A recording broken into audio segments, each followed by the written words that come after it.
प्रिय विद्यार्थियों, इस वीडियो लेक्चर में हम बात करेंगे हमारे BA 6 सेम के अंदर जो हिंदी का जो दूसरा लेसन यानी कि जो निबंध है आचार्य रामचंद्र शुक्ल जी का उत्साह, इनके जीवन परिचय के बारे में और इस निबंध का सार और व्याख्या भी हम इस वीडियो लेक्चर में करेंगे। तो तीनों चीज़ें इस वीडियो लेक्चर में करेंगे और ये सीरीज चला रखी मैंने, ये दूसरी वीडियो है और ऐसे ऐसे करके आप जितने भी अपने 6-7 जितने भी लेसन हैं सभी वीडियो हम कंप्लीट करेंगे। और चैनल के साथ बने रहिएगा और चैनल को सब्सक्राइब और वीडियो को शेयर कर दीजिएगा अपने जो सहपाठियों के साथ। और चलिएगा इस वीडियो में ज़्यादा देर न करते हुए हम पढ़ते हैं आचार्य रामचंद्र शुक्ल जी का जीवन परिचय और इसके बाद में पढ़ेंगे इसका सार और उसके बाद में देखेंगे इसकी व्याख्या। तो आचार्य रामचंद्र शुक्ल का संक्षिप्त जीवन परिचय देते हुए निबंध साहित्य की प्रमुख विशेषताओं को लिख कीजिए। तो ये क्वेश्चन इस प्रकार आएगा आपके। तो सबसे पहले हम पढ़ते हैं कि जीवन परिचय है कि व्यक्ति का जीवन परिचय आचार्य रामचंद्र शुक्ल जी का। आचार्य रामचंद्र शुक्ल हिंदी के प्रमुख निबंधकार एवं आलोचक थे, यानी कि एक निबंधकार भी हुए हैं, इसके साथ साथ एक आलोचक भी थे, यानी कि आलोचना करने वाले लेखक कवि हुए हैं। उनका जन्म 1884 ईसा में उत्तर प्रदेश के बस्ती जिले के अगोना नामक गांव में हुआ था। यानी कि कब हुआ था, डेट ध्यान रखना, 1884 ईसा को जो है उत्तर प्रदेश के बस्ती जिला है, अगोना नामक गांव में हुआ था। तो ये आप ध्यान रखना इस प्रकार से, इम्पोर्टेंट है। इनके पिता का नाम श्री चंद्रवली शुक्ल था और इम्पोर्टेंट इनके पिताजी का नाम। वे उर्दू फारसी के भक्त और मुसलमानी व अंग्रेजी सभ्यता के समर्थक थे। यानी कि उनके टाइम, यानी कि जब अंग्रेजों भारत में थे उस टाइम भारत गुलाम था, तो वो उर्दू फारसी भक्त थे, मुसलमानी व अंग्रेजी सभ्यता के समर्थक थे। तो उस टाइम की बात है जब अंग्रेजों ने भारत पर शासन कर रखा तो उनकी सभ्यता के समर्थक थे, उनके समर्थक नहीं थे।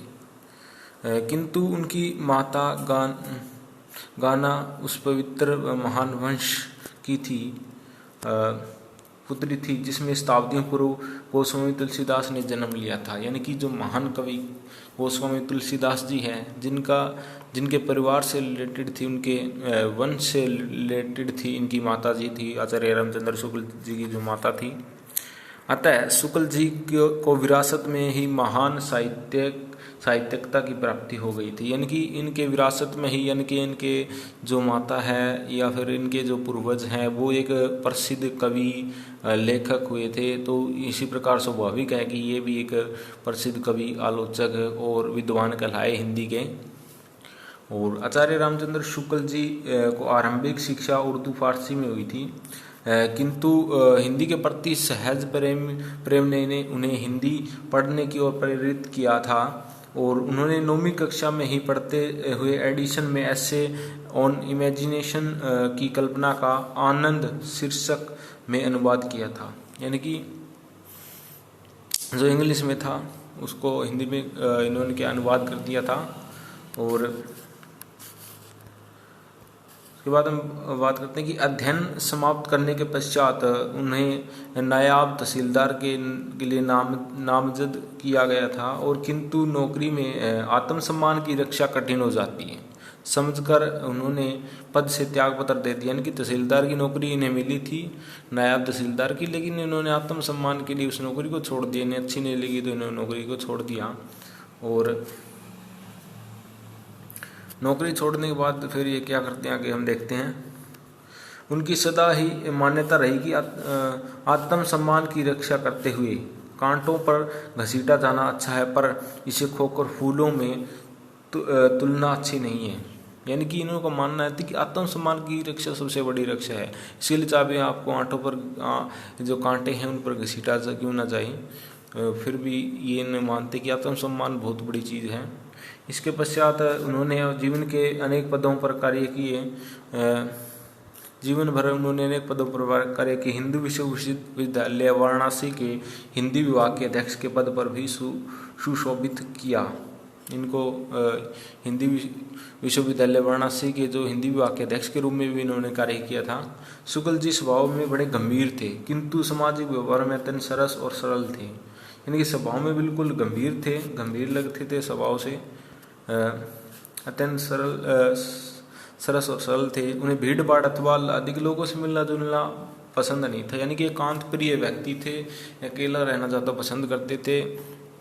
और जो व्यक्ति हम देखते हैं ज़्यादातर अकेला रहता है, वो क्या एक साधना प्रिय व्यक्ति होता है, और उन्हें एकांत साधना प्रिय थे। और इसकी प्रवृत्तिगत गंभीरता ने उन्हें अध्ययनशील बना दिया था। अकेले रहते थे, हमेशा पढ़ते ही रहते थे, कुछ ना कुछ क्या है लिखते ही रहते थे, इसलिए उन्होंने वो अध्ययनशील बन गए। हिंदू विश्वविद्यालय में अध्ययन करते हुए उन्हें हिंदी को विश्वविद्यालय को उच्चतम कक्षाओं के लिए समर्थन बनाने में महत्वपूर्ण योगदान दिया। सन 1940 में आचार्य रामचंद्र शुक्ल का देहांत हुआ। यानी कि ये डेट याद रखना कि जो 1940 है, अब इनकी मृत्यु कब हुई थी? 1940 ईसा में इनकी जो है मृत्यु हो गई थी। आगे हम बढ़ते हुए बात करेंगे कि इनकी जो रचनाएं हैं, प्रमुख रचनाएं हैं जो आपको याद करनी है। एक नंबर में पूछ ली जाती है कई बार कि इसके रचनाकार कौन है, तो आपको याद रखना है। आचार्य रामचंद्र शुक्ल बहुमुखी प्रतिभा के एक धनी थे और साहित्य की विभिन्न विधाओं में इसकी रचना, इनकी प्रमुख विशेषताएं हैं। ये जो रचनाएं हैं वो कॉम्पिटिटिव एग्जाम में पूछ ली जाती हैं, वैसे भी आपके जो पेपर होंगे उसके अंदर भी पूछी जाएंगी, और आपको वैसे जीवन परिचय में लिखनी भी है, तो काफ़ी इंपॉर्टेंट है।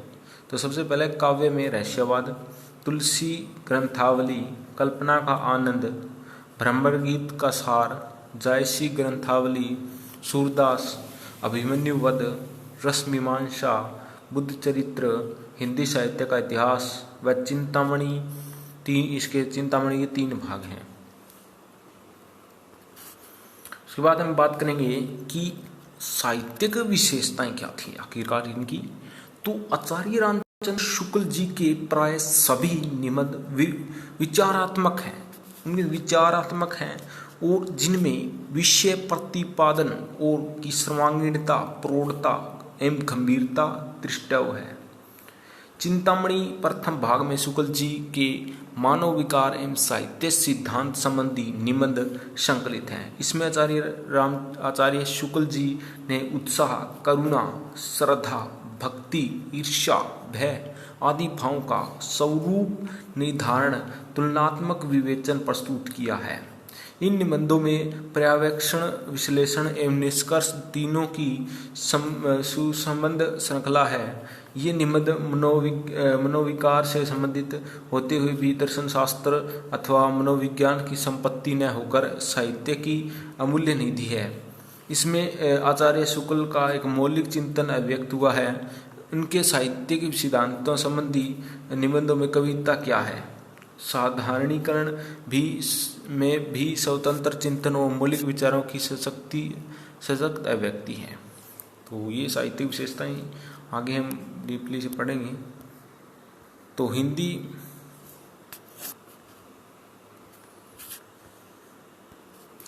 हिंदी समीक्षा के क्षेत्र में आचार्य रामचंद्र शुक्ल ने अनेक नए कीर्तिमान स्थापित किए, और उन्होंने हिंदी समालोचन के शास्त्रीय वैज्ञानिक धरातल पर प्रतिष्ठित किया।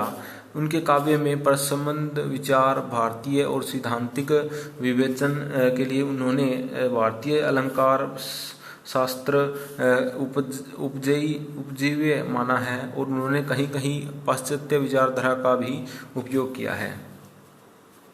तो ये हम आगे, ये थोड़ा सा धुंधला हो, इसके लिए माफ़ी चाहूँगा, कई बार हो जाता है ऐसा।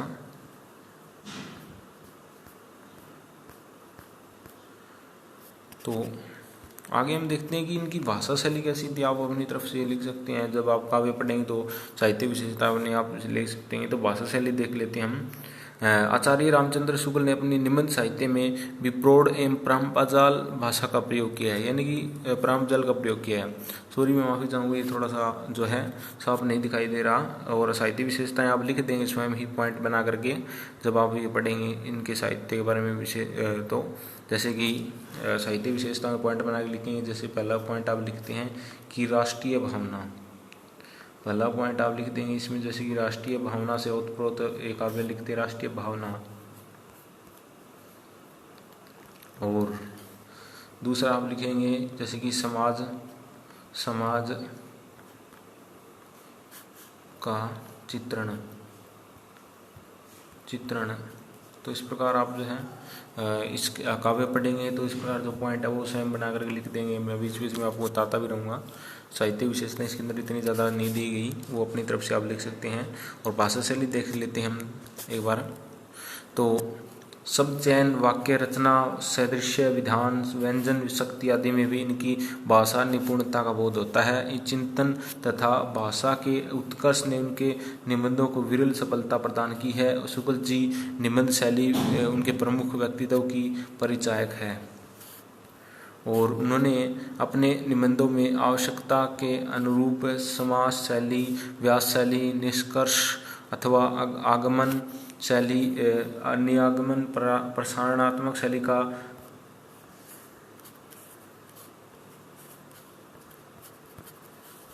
जो है वो प्रयोग किया है, आश्रय लिया है। प्रसारणात्मक शैली का लोकगीतियों, मुहावरों, अंग्रेजी, अरबी, फारसी, आंचलिक शब्दावली का भी उन्होंने यथावार अपने निबंधों में प्रयोग किया है। उनके निबंधों में दार्शनिक गंभीरता के साथ साथ हास्य व्यंग्य की छटा भी देखी जा सकती है। वास्तव में आचार्य रामचंद्र शुक्ल के निबंध साहित्य अनुपम निधि है और इनमें गंभीर विवेचन के साथ साथ गणवेशात्मक चिंतन का मणिकांचन संयोग मिलता है। स्पष्ट अनुभूति के साथ साथ प्रौढ़ अभिव्यंजना का अपूर्ण मिश्रण मिलता है। और आचार्य शुक्ल जी के गंभीर व्यक्तित्व के अनुकूल ही उनके निबंध विषय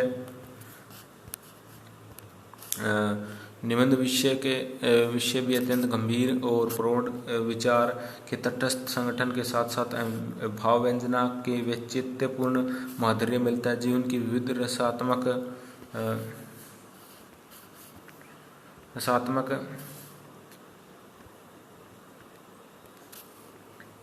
मिलता है। विचार शक्त अनुभूतियों के साथ साथ जगत की विविध रहस्यपूर्ण गतिविधियों का अनोखा चमत्कार मिलता है।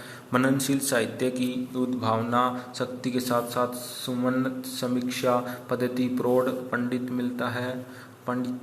मिलता है। व्यंग्यात्मक विनोदपूर्ण उक्ति वैचित्र्य के साथ साथ मुहावरे, व्यवहारिक कथन पद्धति, अद्भुत कौशल मिलता है। साहित्यालोचन विश्लेषणात्मक पद्धति के साथ साथ आलोचनात्मक भाषा की धारा प्रवाह शैली के अनुपम ओज मिलता है। शुद्ध गणवेशात्मक शैली के साथ साथ विषयानुकूल नूतन शब्द विश्लेषण प्रतिभा आलोचक तेज मिलता है। नवीन विषयों के निर्देशन एवं प्रतिपादन के लिए समीक्षात्मक शैली के साथ साथ विचार खंडों को ठूस कर प्रस्तुत करने वाली संगठित या सुव्यवस्थित भाषा विश्लेषण सौंदर्य मिलता है। व्यवहारिक समीक्षा की नई पद्धति के साथ साथ सैद्धांतिक तर्क वितर्क पूर्ण शब्द की अनुपम योजना चिर साहित्य मिलता है। विचारात्मक निबंधों के अद्भुत कसावपूर्ण विचार श्रृंखला के साथ साथ पाठकों की बुद्धि के उत्तेजित करने वाली भाषा के पूर्ण शक्ति की प्रमुखता भी मिलती है। यही कारण है कि शुक्ल जी के निबंध आज भी निबंध साहित्य में अपना श्रेष्ठ स्थान रखते हैं। तो आज की भाषाओं का प्रयोग किया गया है, मुहावरों का प्रयोग करके इन्होंने निबंध लिखे हैं। वो भाषा शैली आप पढ़ के अपनी तरफ से आरामदारी से लिख सकेंगे। एग्जाम के पेपर परीक्षा जब होगी आपकी टेंशन मत लीजिए, इतना बड़ा दे रखा है, आप अपनी तरफ से आसानी से लिख सकेंगे। उसके बाद में हम बात करते हैं कि जो निबंध का सार है उसके बारे में, यानी कि आचार्य रामचंद्र शुक्ल जी ने जो निबंध लिखा है उसका सार है। उत्साह आचार्य रामचंद्र शुक्ल का एक कृत मनोवैज्ञानिक निबंध है। सबसे पहला इंपॉर्टेंट क्वेश्चन बनता है किस प्रकार का निबंध है? मनोवैज्ञानिक निबंध है। इसमें लेखक ने उत्साह नामक भाव की लक्षणात्मक व्याख्या की है। लेखक ने मन में उत्पन्न होने वाले साहसपूर्ण आनंद को, उमंग को उत्साह की संज्ञा दी है। लेखक के अनुसार कष्ट या हानि को सहन करने के दृढ़ निश्चय के साथ आनंदपूर्ण कर्म में प्रवृत्त होने को भी उत्साह ही कहा जाएगा। यानी कि कोई व्यक्ति जब क्या है पूरी उत्साह कब कहा जाएगा? जब व्यक्ति किसी काम को करने में पूरा आनंद की अनुभूति, पूरे साहस के साथ आनंद और साहस के जब कार्य करते हैं तो हम उत्साह कहते हैं।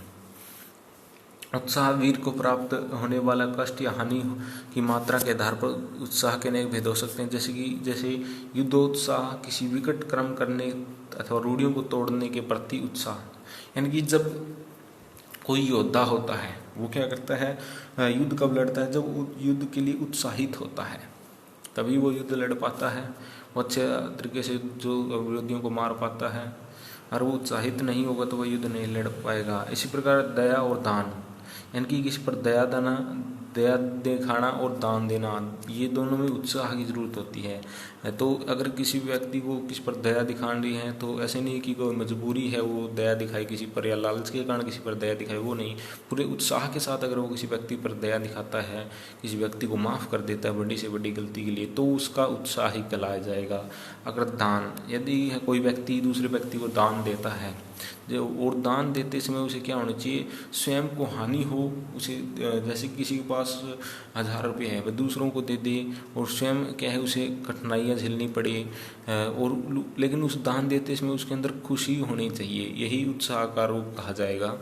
एक मनोवैज्ञानिक यानी कि जो लेखक आचार्य रामचंद्र शुक्ल ने अपने मन के जो विचार है वो प्रकट किए हैं और इस निबंध में कुछ भी नहीं है। तो किंतु सभी प्रकार के अलग उत्साहों में कष्ट हानि के साथ साथ आनंद प्राप्त करने का प्रयत्न अपेक्षित है। इन उत्साहों में युद्ध उत्साह क्या सबसे प्राचीन माना गया है, सबसे प्राचीन है युद्ध उत्साह, सबसे प्राचीन माना गया है युद्ध उत्साह, तो सबसे प्राचीन प्रधान है। और क्योंकि इसमें साहस और प्रयत्न दोनों का चरम उत्कर्ष रहता है, यानी कि जब आप कोई युद्ध में जाता है उसके अंदर साहस और प्रयत्न दोनों ही चरम उत्कर्ष पर मिलता है। केवल कष्ट सहने में ही उत्साही नहीं होता और उसके साथ साथ आनंदपूर्ण प्रयत्न, उसकी उत्कंठा का भी योग भी होना चाहिए। बिना बेहोश हुए फोड़े चिरयाना साहस, कठिन से कठिन प्रहार सहकर भी अपने स्थान से न हटना धीरज कहा जाएगा। और इसी साहस तथा धीरज को उत्साह तभी कहा जाएगा जब कर्ता इन कर्मों को आनंद के साथ करेगा। यानी कि कोई व्यक्ति अगर जैसे कि बड़ी से बड़ी मुश्किलों को सहन कर रहा है, बड़े से बड़े हानि को भी सहन कर रहा है, बड़े से बड़ा कर्म कर रहा है बिना रुके थमे, लेकिन वो उत्साह तब कहलाएगा जब वह व्यक्ति क्या उस काम को करने में आनंद आएगा, आनंद की अनुभूति होगी। उत्साह में धीरज और साहस दोनों का योग रहता है, यानी कि आपके अंदर धैर्य भी होना चाहिए और साहस भी होना चाहिए, परंतु इसकी मूल अनुभूति आनंद में ही रहती है। और दानवीरता में त्याग का सहर्ष साहस अपेक्षित होता है, यानी कि दानवीरता, यानी कि दानवीरता में भी अगर त्याग की भावना होनी चाहिए और पूरे साहस के साथ वो अपना क्या दान दे। दानवीरता में अर्थात इसी में कि दानी को दान देने के कारण जीवन निर्वाह में कष्ट झेलना पड़े, यानी कि किसी व्यक्ति के पास मान ली जब वह गरीब है लेकिन फिर भी वह किसी को दान देता है तो उसे जीवन में कष्ट झेलना पड़ेगा, और तो उसे ही हम क्या है उत्साही व्यक्ति कहेंगे, तो उत्साह कहलाएगा। इसी सहर्ष त्याग के तारतम्य के आधार पर उत्साह के भेद हो जाते हैं। युद्धवीरता के अतिरिक्त अनेक साहसिक कार्य हैं जिनमें मृत्यु तक होने की संभावना रहती है, लेकिन लेखक ने इन कार्यों में ध्रुव देश या सहारा के मरुस्थल में यात्रा, अनुसंधान हेतु दुर्गम पर्वतों की चढ़ाई, भयंकर वन जातियों के बीच आदि की गणना करना, यानी कि केवल युद्ध में ही हम युद्ध ऐसा ही क्षेत्र नहीं है जहाँ के ज्ञान को जोखिम और बहुत सारे कार्य, जैसे कि आपको कोई मरुस्थल की अगर यात्रा करने को कह दिया जाए, सारा मरुस्थल आपको पता है जहाँ पानी भी नहीं है पीने के लिए, अगर कोई व्यक्ति वहाँ की यात्रा करेगा तो उसकी मृत्यु हो सकती है पानी कमी के कारण, वहाँ काफ़ी गर्मी होती है।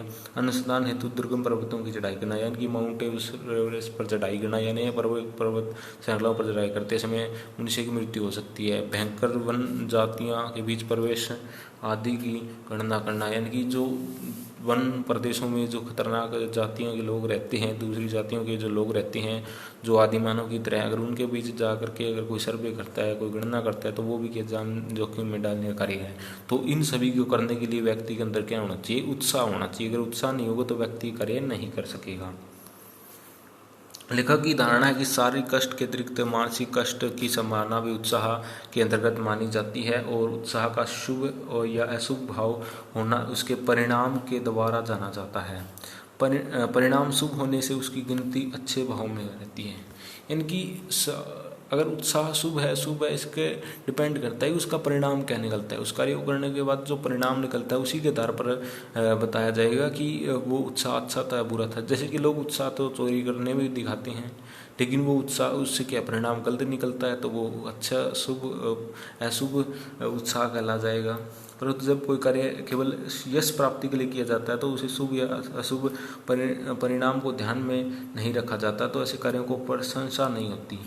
और निंदा स्तुति की चिंता न कर किसी प्रचलित प्रथा के विरुद्ध पूर्ण तत्परता और प्रसन्नता के साथ कार्य करना को उत्साही और वीर कहलाते हैं। यानी कि वर्तमान में या जो कोई जैसे कि हम पुराने टाइम में देखते हैं कि जो प्रथाएं थी उनको ख़त्म करने के लिए जिन व्यक्तियों ने कार्य किया, ये समाज को जागरूक करने का कार्य किया, सती प्रथा है, बलि प्रथा, इनको जो ख़त्म करने के लिए जिन व्यक्तियों ने अपना योगदान दिया वो उत्साही व्यक्ति ही कहलाएंगे, वीर उत्साही व्यक्ति कहलाएंगे।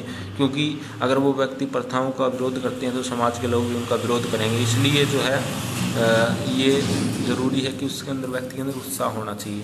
परंतु कुछ लोग केवल साहसी और उत्साही कहलाए जाने के लिए रूढ़ियों को तोड़ते रहते हैं, और जैसे लोग जो कहे जाते हैं कर्तव्य कर्मों के प्रति लीन रहने वाले उत्साह सुंदर तथा अकरणीय कर्मों के प्रति उत्साह निंदनीय समझा जाएगा। और उसके बाद हम देखते हैं कि यह आवश्यक नहीं है कि उत्साह केवल साहसपूर्ण विकट कार्यों में ही हो। मतलब जरूरी नहीं कि जो उत्साह है वो केवल साहसपूर्ण विकट कार्य में ही हो, पूत किसी भी कार्य में आनंदपूर्ण तत्परता उत्साह कहलाता है। हम अपने मित्रों बंधुओं के स्वागत में उत्साह दिखाते हैं, यानी कि जैसे कि हमारे मित्र हमारे से मिलने आते हैं, अगर हम उत्साहित होंगे तो वो क्या है उनके स्वागत करने में उत्साही होंगे तो वो हमारे अंदर उत्साह कहलाया जाएगा।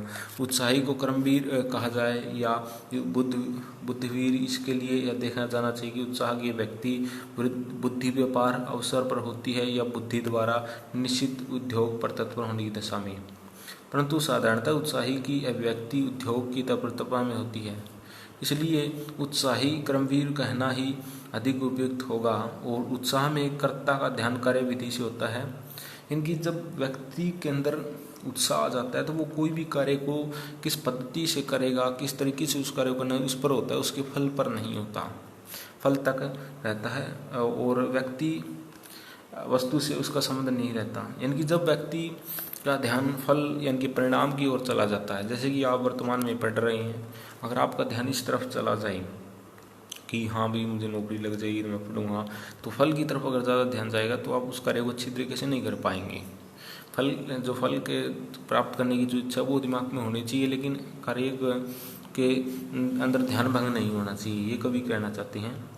कर्म करने की भावना उत्साह उत्पन्न करती है। यानी कि कोई व्यक्ति अगर कर्म करना चाहता है तो वो कर्म करने की भावना, जैसे कोई व्यक्ति चाहता है मैं काम करूं, तो वो क्या उत्साह उत्पन्न करेगी, जिससे साहस और आनंद का सामंजस्य होता रहता है। और वीर रस के आलंबन का स्वरूप इतना स्पष्ट नहीं होता जितना कि अन्य रसों का। हनुमान द्वारा समुद्र लांघने को उत्साह कारण समुद्र नहीं अभूत लांघने की विकट क्रम है। यानी कि जब हनुमान जी ने समुद्र को लांघा था तो उसके उत्साह का जो कारण समुद्र नहीं था, समुद्र को देखकर उनके अंदर उत्साह नहीं जागा था, उनके जो उड़कर जाने का जो लांघने का यानी कि पार करने का जो क्रम था उससे उनके अंदर उत्साह उत्पन्न हुआ। वो उन्हें पता था कि वो अपनी शक्ति के बल पर इस समुद्र को लांघ देंगे। तो उत्साह की गणना अच्छे गुणों में होती है और किसी कार्य को अच्छा बुरा होना उसके करने के ढंग या परिणाम पर नहीं था। यानी कि आप किसी कार्य को कितने अच्छी तरीके से करते हैं, जैसे कि आप पैसा कमाने का कार्य करते हैं, लेकिन पैसा आप किस तरीके से कमा रहे हैं ये आपके ढंग पर डिपेंड कर रहा है। आप गलत तरीके से, आप ईमानदारी से पैसा कमा रहे हैं या गलत तरीके से, तो आपका इसका परिणाम पर डिपेंड करेगा। तो लेखक ने शुभ कार्यों में आत्म रक्षा, पर रक्षा, देश रक्षा आदि की गणना की है। उत्साह में कुछ योगदान बुद्धि का भी अवश्य रहता है। यानी कि कोई उत्साह है उसके अंदर बुद्धि भी अवश्य रहती है। बुद्धि शरीर की तत्परता को समन्वय रूप ही कर्मवीर में देखा जा सकता है। पुराने शास्त्रास्त्र के महारथियों से वाकयुद्ध तर्कयुद्ध करने के लिए आनंदपूर्वक तत्पर होने वाले विद्यार्थी को भी शुक्ल जी ने बुद्धवीर की संज्ञा दी है।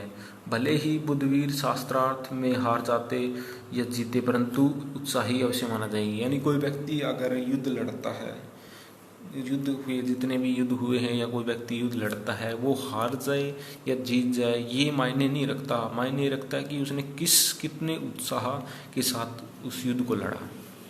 आचार्य शुक्ल ने यह प्रश्न भी उठाया कि उत्साह में ध्यान कर्म पर, उसके फल पर अथवा व्यक्ति वस्तु पर रहता है। यानी कि उत्साह होता है, व्यक्ति का ध्यान काम पर भी रहता है, कई बार कहता है फल भी उसे क्या परिणाम निकलेगा, व्यक्ति वस्तु पर भी रहता है। स्वयं ही उत्तर देते हुए कहता है कि उत्साह मनुष्य का ध्यानपूर्ण कर्म परंपरा से होता है और उसके समाप्ति होने तक की सीमा तक जाता है। लेखक ने दानवीर से माना है जो श्रद्धा दया से प्रेरित होकर साहस और आनंद के साथ अर्थ त्याग जैसी दुसाध्य एवं कठिन कार्य में प्रवृत्त होता है। लेखक ने कर्म अनुसंधान में प्राप्त होने वाले आनंद को विविध वर्गीकरण किया है। कर्म भावना से उत्पन्न, फल भावना से उत्पन्न तथा विषयांतर में उत्पन्न। इनमें से सच्चे कर्मवीरों का आनंद कर्म भावना से उत्पन्न होता है, क्योंकि इसमें साहस का योग अपेक्षाकृत अधिक रहता है। उनकी दृष्टि में कर्म और फल में कोई विशेष अंतर नहीं होता। असफल होने पर भी उत्साहित नहीं होता। फल भावना का आनंद फल ही की प्राप्ति अथवा अप्राप्ति के ऊपर निर्भर करता है। यानी कि कोई भी व्यक्ति है, अगर वो किसी काम को करता है, उसका ध्यान उसे परिणाम, उसे फल मिलेगा नहीं मिलेगा, इसकी भी चिंता रहती है, साथ साथ वो कर्म भी करता रहता है। तो ये इसके अंदर कवि ने बताया है, लेखक ने जी आचार्य रामचंद्र शुक्ल जी ने बताया है। और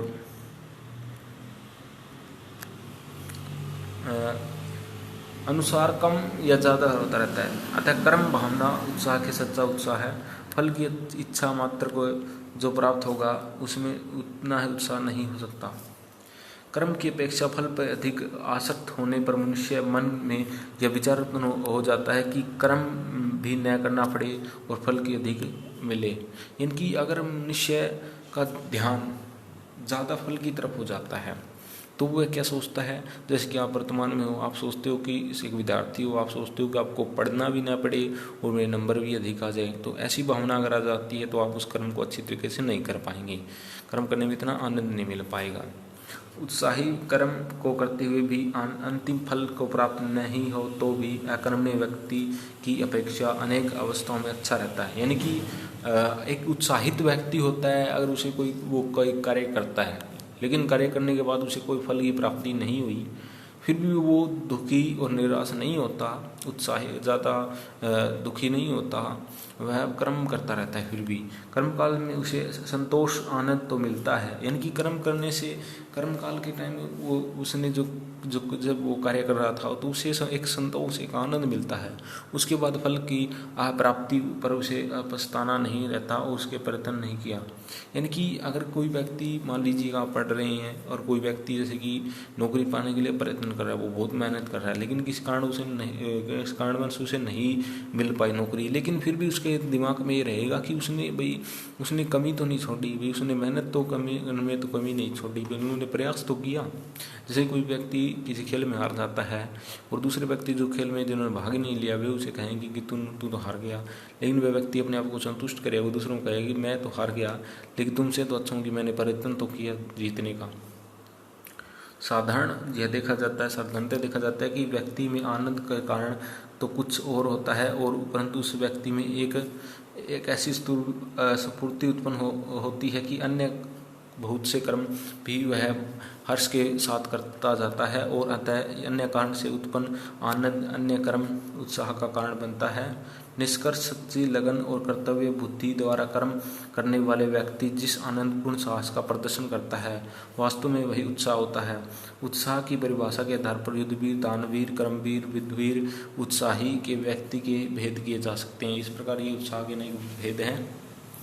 तो इस वीडियो लेक्चर में हम आगे देखेंगे इसकी जो व्याख्या है उसके बारे में।